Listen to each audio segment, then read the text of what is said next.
I'm surprised I got a gay marriage question in a college crowd. That's a shock for me. Okay, the first part of the question is, honestly, how does it affect you personally if two men, two women get married? And number two, why not, if you're taking the religion part of it, why not just have a legal marriage, not a religious marriage?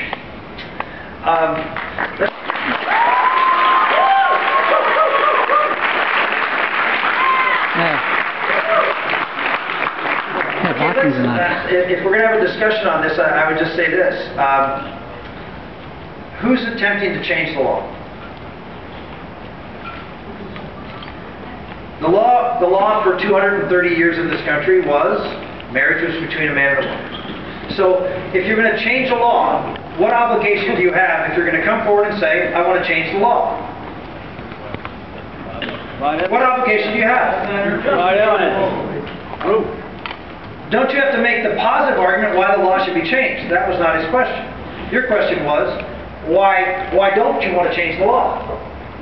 So let's start out with a fundamental question. I mean, I think this, don't you think that's right? I mean, if I'm going to go out and say we need to, build a bridge, over the river, you're going to say, well, why do you want to build a bridge? You wouldn't say, why don't you want me to build that bridge? Wait a minute, I'm not the one proposing to build the bridge. You tell me, you, the one who wants to do this, tell me the justification. What is the public purpose? How is we're not shouting now. We're not shouting. Okay. Well, but I'm going to give people the opportunity. We're not shouting now. Okay. Raise your hand. I'll give you your opportunity. Just hold on. What is the public purpose served in changing the law? So let's just start from there. Is that a fair thing to do? That if you're going to make the case, that you need to make the case as to why the law should be changed, right? Anybody disagree with that? Okay. Well, most people don't agree with it. Okay, so let's start, and I'll be happy to take questions. Go through. Go ahead. Okay. The reason why you would change the law to begin with is because, the reason why you change the law to begin with is because people who love each other, who want to legally be able to see each other if they're in the hospital, who want to have just the same rights as you and your wife do. Okay, I'll try to address these one at a time. So if you said people who want to have the right to visit each other in a hospital. Yeah. Okay, so can that right be legally done now through contract? Yes, it can. So now let's move to the next one. So we can do this already. So what's another reason? Go ahead. Sure you do. You have a legal right under marriage to be able to visit, and you can contract with that. You can have a contract written up that you can give that right to somebody else, any person, doesn't matter, or multiple people if you want. Go ahead. All right. How about the ideas that all men are created equal and the rights to happiness and liberty?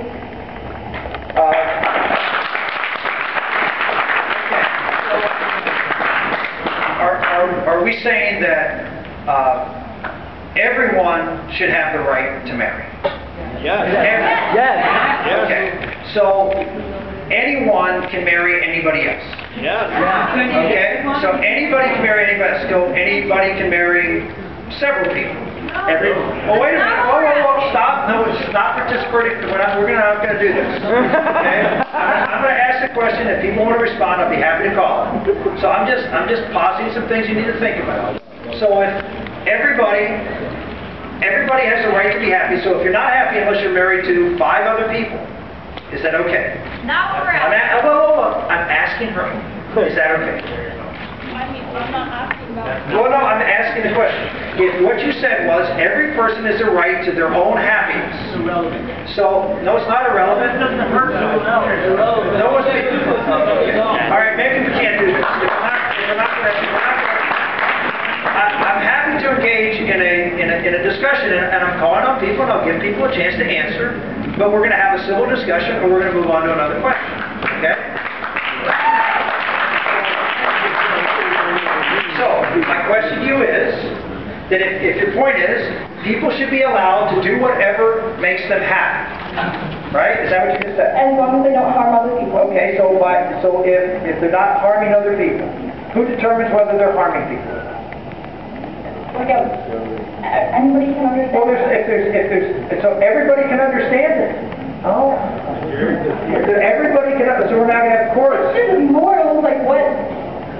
there is some objective standard. Right for two men to have the same rights as a man and a woman. Well, what about three men? Not talking about Stop. Okay, I'm gonna give people one more chance and then we're gonna move on. So I'm gonna ask you a question again. If it makes three people happy to get married,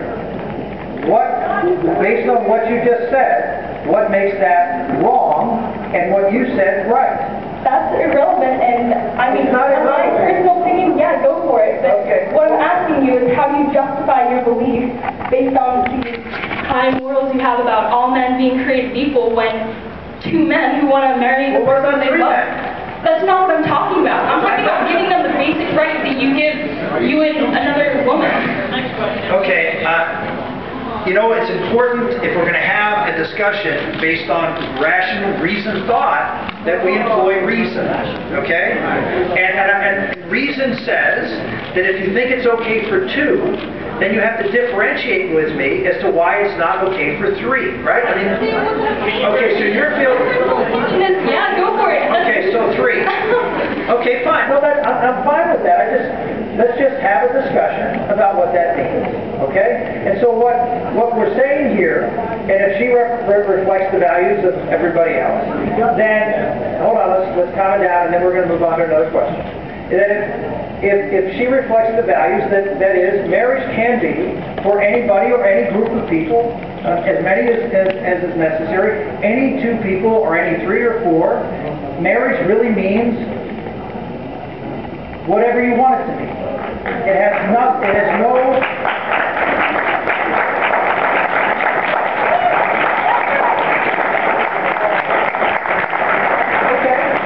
And that's fine. And here's my point of view.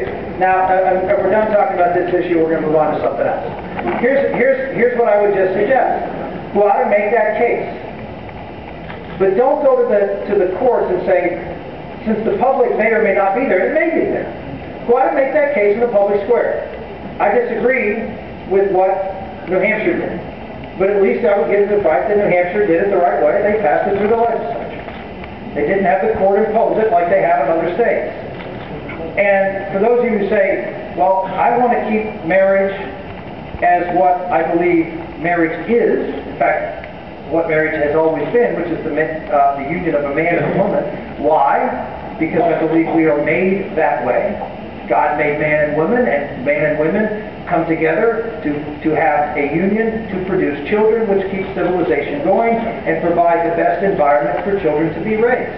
I think that is something that society should value and should give privileged status over a group of people who want to have a relationship together. It's great if they want to have that relationship.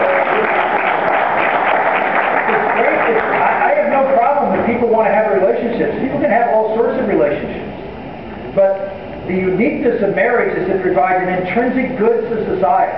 While all relationships provide some good to society, this one is unique because it is the union that causes children to be created and to be raised in an environment that is their birthright. Every child in America, every child in the world deserves to know and be loved by their mother and father.